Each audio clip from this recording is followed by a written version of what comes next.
আমি চিকেনের যতগুলো রেসিপি বানিয়েছি তার মধ্যে এই রেসিপিটা সবথেকে টেস্টি আর সবথেকে কম ঝামেলায় সবথেকে তাড়াতাড়ি হয়ে যায়।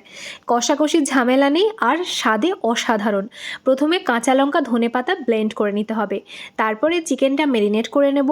আদা রসুন বাটা, টক দই দেব 2 থেকে 3 চামচ, দিয়ে ওই যে বাটাটা ছিল সেই বাটাটা দিয়ে দেব। বাটাটা দিয়ে ভালো করে মিশিয়ে নিতে হবে, দিয়ে দিতে হবে পরিমাণ মতন লবণ।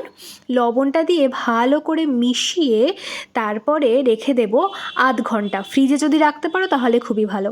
সাদা তেল দেবে, সর্ষের তেল নয়, সাদা তেল। গোটা গরম মশলা দিয়ে পেঁয়াজ কষিয়ে নিয়ে আদা রসুন বাটা দিয়ে ভালো করে কষিয়ে নিয়ে চিকেনটা দিয়ে দিতে হবে।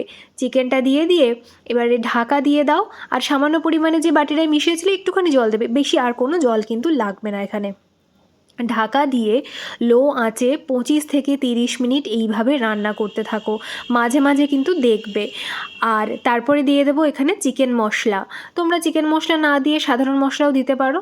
তারপরে আরও বেশ খানিকটা ধনেপাতা কাঁচা লঙ্কা বেটে দিয়ে দেবো, যাতে একটু থিকনেস হয়, তাই জন্য একটু ফ্রেশ ক্রিম দিলাম। এটা স্কিপ করতে পারো, ফ্রেশ ক্রিম দিয়ে ঢাকা দিয়ে নাড়াচাড়া করে নিলেই রেডি।